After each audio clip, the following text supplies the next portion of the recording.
Welcome everyone to another episode of the Protect the Dream Show. Protect the Dream Show. Today we've got a guest with us, a special guest. His name's Andrew Smith. Andrew Smith is an accountant with AWFS Consultants. Now, before we get started, I want to tell you a little bit about what the Protect the Dream is all about. Protect the Dream, the goal of this show is to be a resource to help you move forward. We want to inspire you, to encourage you, to persevere, and to go after your goals. We want to provide you the tools to help you get that done. But along the way, we also want to talk about protecting the dreams and things that can derail you. So, things like, not planning ahead, things like taxes and things like, all those little things kind of get in the way. Now, I also want to give a little bit of a disclaimer. What you're going to hear today is going to be some tax advice, but don't take it as personal. We don't know your personal situation. You need to consult a professional. These are just some things, some thoughts that we want you to be aware of, maybe some questions that we've heard asked over and over again that we're going to be addressing. So this is not personal advice. Please speak to your professional. And if you need a professional, we're going to be talking to a professional right now, and you can contact him directly. I think we're going okay. Yeah. So let me introduce our guest. His name's Andrew Smith from AWFS Accounting. Hello, Andrew. How are you? I hope things are running okay on your end. Hope not. Looks like my mouth is running kind of crazy, but you good? I'm doing well. Bogged down with time, but other than that, it's to be expected. Well, Andrew, why don't you tell us about yourself? Tell us who you are and what you do, and we'll go from there. Yeah. Well, as you so introduced me, my name is Andrew Smith. I'm a CPA and a CA. I own a company called AWFS Consulting, Inc., and we specialize in professional tax, business advisory, and accounting services for our clients, mainly specializing in owner-managers and individuals. So that's what we do. So, Andrew, we know that we're all facing something coming. I think it's April. When is the tax deadline? When are we all facing that tax deadline? It is May the 2nd this year. Okay. You're talking about. Yeah, I'm talking about the tax deadline. So normally no problem. I got a bit of a delay here. It's all good. Normally the tax deadline is April the 30th, but because April the 30th, 2022 falls on a weekend, the new tax deadline for this year is May the 2nd. So your tax return should be completed and signed in and filed by May the 2nd, 2022, if you are an individual who does not have self-employment income on their tax return. However, if you do have self-employment income, then your deadline is June the 15th of 2022. They give individuals with some self-employment income a bit of extra time to do their tax return. However, there's an asterisk to that because all taxes must be paid by April the 30th or May the 2nd this year. If taxes are not paid by that time, then there's interest charged. And if your tax return has not been filed on the deadline that applies to you, then there's also penalties on top of the taxes that you owe. Okay. Well, I was just smiling there, knowing that I had till June 15th. However, I better take that smile back because I think I've got some work to do, my friend. I guess I'm like a lot of other people. You know what? I procrastinate, and it's not a good thing. It's not a good thing. So the next question really is, what is the most difficult part about filing taxes for small business owners that we face? I mean, obviously procrastination is one of them for me. But But what do you see often? Like what issues do small business people bring to you, and you have to just kind of sometimes shake your head, you know? It's always the same with everyone. With your small business, the revenues are easy to track because you know the money coming in. However, what becomes difficult in tracking is all the various expenditures that were incurred in order to get those revenues and how to organize that. So that's really the key, because you can't just say revenue, expenses, period, and let's go. You actually have to classify your expenses in various categories: office expense, travel, utilities, whatever. But they have to be categorized in those particular categories. So that's what gives people the pain in terms of getting those categories ready for tax season. So, okay, so knowing that then, what would you suggest would be the easiest way to manage that? I know for me, I've tried a number of different apps, and I don't know, it's still, I'm still trying to work my way through my shoebox and make sure my shoebox is full, I guess. And when it comes time now to deal with that at the end, you're like, oh man, you just want to throw your hands up in the air and say, I can't deal with this. So from an accountant's perspective, what is an efficient way of dealing with that so-called shoebox of, you got your little receipt from the gas station and From my point of view, I don't want to see your shoebox. The best way of the best way of managing your expenditures, because that's really the pain point for most people, is to have all of your expenses in one collection area. Now, I'm begging people to stop using cash, because cash requires you to compile a bunch of invoices that you have to add up at a later time. The best way of, although you always do need to keep your backup documentation, your invoices, your bills, etc. Don't get me wrong, you need to keep those for 7 years. But in terms of compiling information, we live in a day that there are so many tools that you're able to use. The number one tool you should use is have only one bank account and one credit card where you do your business activities. That means that, the bank and the credit card will compile your information for you on a monthly basis in one place or two places if you have a bank and a credit card. So that's step number one. And step number two is just avoid cash. I understand we live in the GTA, but avoid the cash, because that's going to make your life harder at the end of the day. So once you have your transactions actually going to a bank account and a credit card, then the next step is to use one of the online softwares like a QuickBooks or a Wave or a Xero, where you're able to now feed your bank account into these software packages. So now everything is fed into the software package. Now the only thing you have to do is just identify what those particular expenditures are, and the revenues will be in there too. Then the benefit is that, okay, at least everything is in one place. It's now in an accounting package. And now all I have to do is classify things, and then my books are ready for an accountant.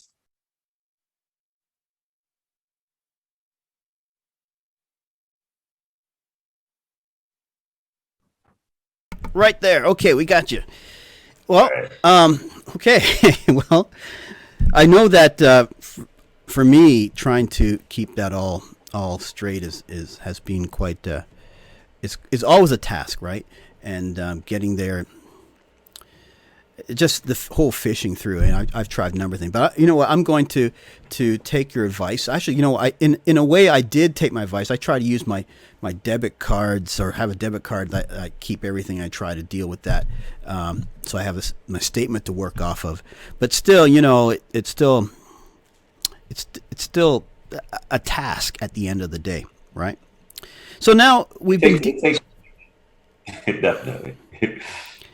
We've all been working from home over the last 2 years. Here comes the beautiful question I'm sure you're getting from a lot of people. What are the expenses that the people who have been working from home can expect to be able to write off, if any? Oh, okay. And the answer is always it depends, right? Right. Some employers are allowing you just to do what they're calling the simple method of the home office write-off, where it gives you up to $500 of a deduction against your income, and that's just the simple basic method, Right. depending on the method you're at home. And some employers will give you conditions of employment form, which actually specifies the types of expenditures you as an employee are able to deduct against your income. Typical of these things in the past have been, a portion of your automobile if you're traveling, office expenditures, paper, computer, things like that you purchase in order to do the work of your employer. Right. And of course, a huge one, which everybody talks about, how much of my home can I write off? That's And again, right. the answer to that is it depends. So generally, if you're going that route of the more detailed write-off of your home office expenditures, you can generally get your utilities, you can get repairs and maintenance on your home. You can't get your mortgage interest as an employee for the employee expenses. That's more for if you're self-employed. But you can get, if you are a salesperson, you can get your property taxes also, a portion of your property taxes and a portion of your home insurance that you pay. Now, you have to think of this though, that yes, you can get these deductions if you're an employee, if you're self-employed, etc. But these deductions are limited to the percentage that you're using your home for business or for home office for your employer. So for example, if I have a room that takes up 10 to 20% of my home, then 10 to 20% of the various home expenses that you're allowed become deductible against your income. Hang on 1 second. We have something going on in the background. Hang on 1 second. Okay. Oh, what's going on here? Bear with me 1 minute. Okay. Let me close this down here. Okay. Oops, there we go. You there? You still with me? I'm here. Okay. Sorry, we had a little bit of a glitch going on in the background there. I don't know what that was about. All the way live. But actually we had a problem with LinkedIn on the other end, and it stopped for some reason. So we're gonna be reposting this on LinkedIn. The technology, man. The technology doesn't always work with you. So shall we continue? So continue. Let's go. So did you catch all of that then, or I did. I did, and about the small business, not small business, working from home, and the division of the room. So you're saying that if you have 20%, you can deduct a portion of that 20%, or you can say that 20% is part of the house. So basically, at the end of it, you compile the expenditures of your home that relate to you that you're able to deduct. Right. And then whatever percentage of your home is used for the home office, then you can use that as a deduction against your income. So if the particular room that you have takes up 15% of your home, then 15% of those expenditures become deductible against your income. Excellent. All right, so I hear this all the time, and you probably hear it more often than I do. But tax time comes around, you hear people say, "Man, I haven't filed my taxes in years." Yeah, I usually shake my head and say, "Are you crazy?" But how do you deal with someone who hasn't filed their taxes in a lot of years? What kind of issues are they facing? And for most people, what is the benefit of actually filing your taxes? People, something to motivate them. Well, there could be a refund available for you. I remember doing one lady's tax returns, and you're allowed to go back 10 years. So we went back 10 years with her, and because she was able to get the child tax credit and various GST and various other credits that were available to her, she ended up at the end of it getting $40,000 back. Yeah, at the end of it all. And she was afraid because what happens is if you stop doing your tax return, then it kind of builds and the fear kind of builds. And then it comes to a point where you just like don't deal with it after a while. But there are various, credits that are available to you. Some of them, unfortunately, expire. Some of the provincial tax credits do expire. But they're generally if the CRA is not bothering you to do your tax return, because they kind of do a little calculation for themselves, and if they feel that you owe them money, they're going to be writing you letters. If you don't hear from them, most likely, there's an opportunity for you getting that money back. And that was this particular situation for this lady that I did 10 years of taxes for. Let me turn this back on. We have a couple of questions that were sent in, and one of them is sent in by Todd H. Now, Todd asks, is running your own vehicle and charging a rate to the company better than having the company buy the vehicle and pay everything and depreciate? Now, this is coming from a small business owner's perspective. So what I'm going to assume that he is incorporated, which is probably the case in his. I'm just going to make that assumption. Yep. So there's a couple of things going on here. If you have a vehicle and one vehicle, it's kind of unreasonable for you to say that full 100% of that vehicle is used for business, because there's always a personal aspect to that vehicle. So in the case where he owns the vehicle in his name, what you would do is from his T4 income that he would pay himself from the corporation, he's able to have vehicle expenses deducted from it. So again, similar to the home office, what you do is you take your business kilometers over your total kilometers. So let's say that works out to 40% of my driving is for business activities, then 40% of your gas, 40% of your insurance, 40% of your tolls, 40% of your repairs and maintenance, et cetera, become a tax deduction against your T4 income from the corporation. Similarly, if he's unincorporated, you can do a similar thing in terms of the income deducted, the expenses deducted from his business income. However, if you have a corporation can have a vehicle, but that vehicle, if it is used for some personal activities, then there's a tax benefit that has to be calculated and basically put in the income of the owner who is driving the vehicle. So there's many ways to skin it.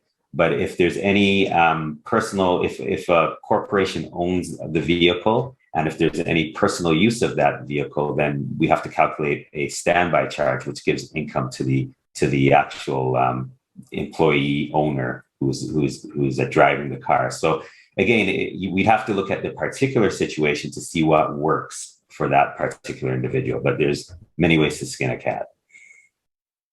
So another question we have here, and we actually you kind of talked about it a little bit already, but you might want to go over it again. Question is, if I work from home, can I expense my mortgage? Mm-hmm. So as an employee, even if you're a salesperson, no. Mortgage interest is the only thing that you'd be able to expense, but you cannot expense your mortgage interest.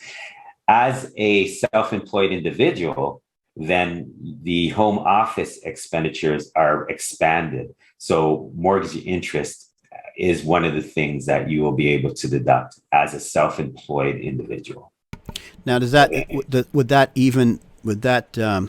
what if it's like a side hustle you have from home with that, and you're self-employed sort of, and you are employed sort of? Does that apply in that particular case as well too? Absolutely, because you are self-employed. As long as you have self-employed income, then you are a self-employed individual. And then even if you have some employment income and self-employment income as a proprietorship or a partnership, then that June 15th tax deadline now applies. So yes.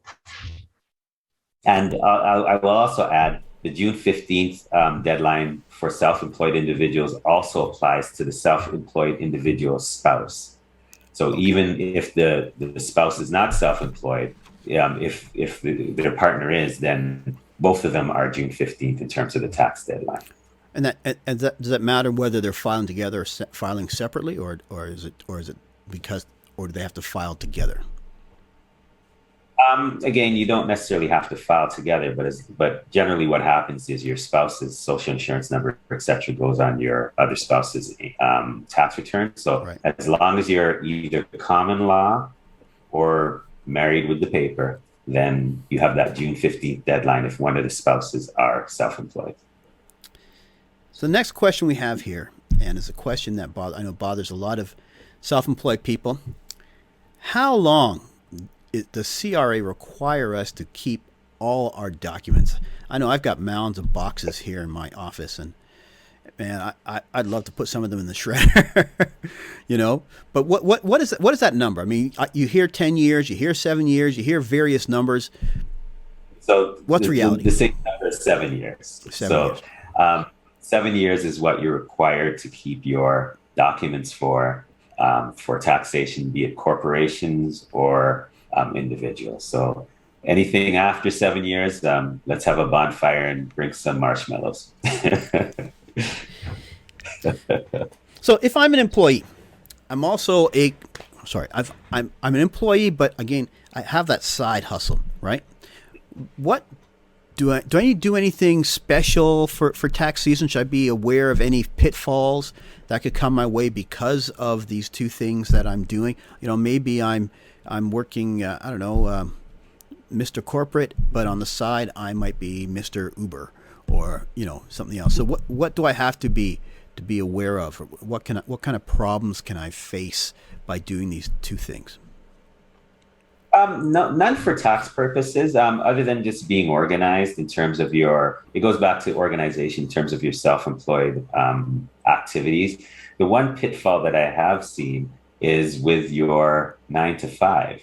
Now, you have to, if there's some circumstances, for example, like a bank, that you cannot be for example, a real estate agent, or maybe they won't let you be a mortgage broker because they perceive it to be a conflict of interest. So what you should do is any activities that you're doing outside of your 9 to 5, confirm that your 9 to 5 is okay with it if they find out about it, because that's the only situation where you could run into problems if your 9 to 5 does not allow you to do certain activities because of conflicts of interest. Right. But for CRA's purposes, tax purposes, do you. Well, you know what? I will continue doing me. Well, so to speak. Hey. We're not going down that road. We'll leave that one alone. Let me rephrase that. I will take your advice. Let me leave it at that. And all right, Andrew. Listen, I want to thank you for joining me today. We did have a bump in the road on the LinkedIn side, so this will be put over there on LinkedIn shortly as a recording.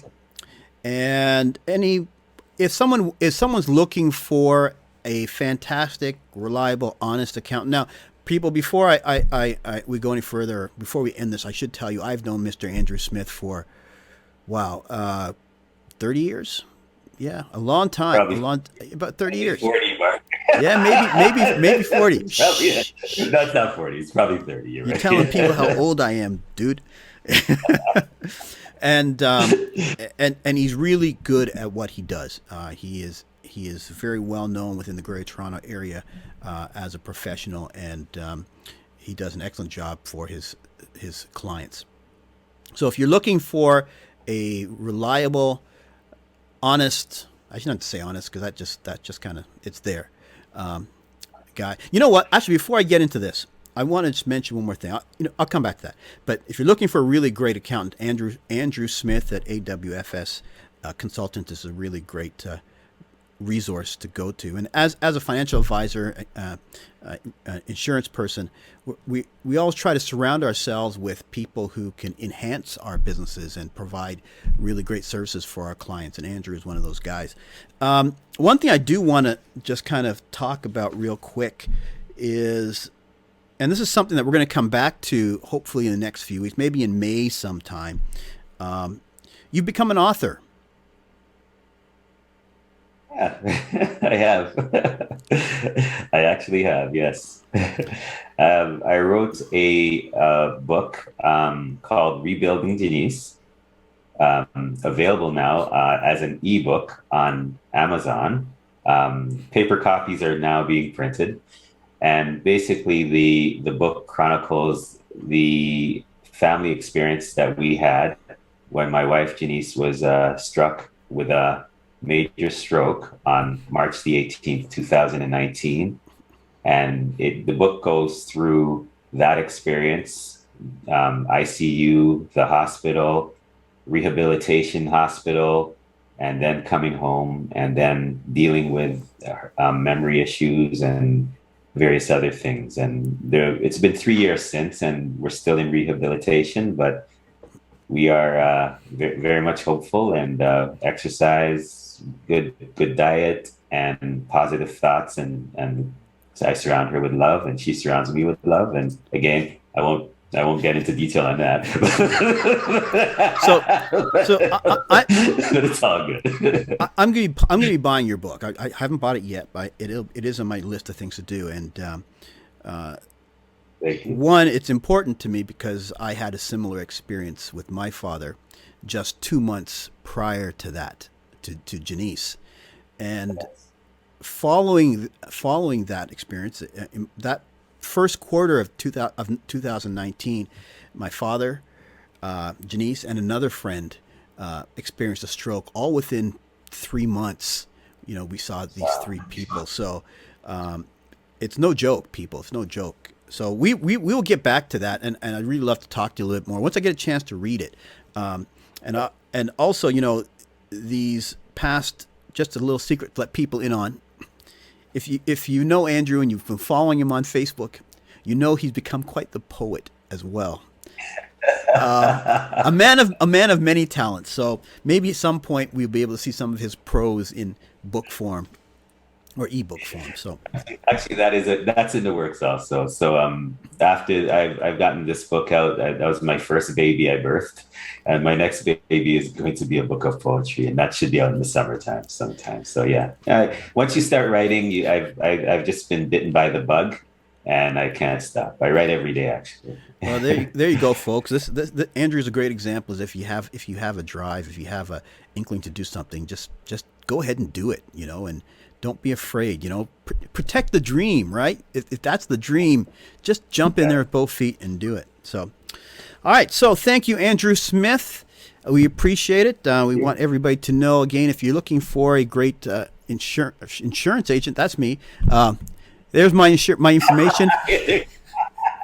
You like that, huh? You like that one. So I like how you did that. So if you're looking for life insurance, if you're looking to talk about maybe doing some investments in terms of things like segregated funds and TFSAs and RESPs, that kind of thing, you can speak with me. Here's my contact information, and for the answers that I don't have, I will refer you to a fantastic accountant, this guy right here, Andrew Smith. Thank you for your time, Andrew. Now, April 15th, we are anticipating our guest to be Mr. David Cohen. David Cohen is a business coach and a entrepreneur extraordinaire. He's helped quite a number of people build their businesses. I don't know if you remember, a while back there used to be a show on CKDO radio here in Durham region called the Small Business Big Ideas Show, and he was the mind behind that. And he'll be our guest on the 15th of April or thereabouts. So stay tuned. Andrew, my friend, thank you very much for your time. I really appreciate it. Folks, we are going to fade to black. Bye-bye.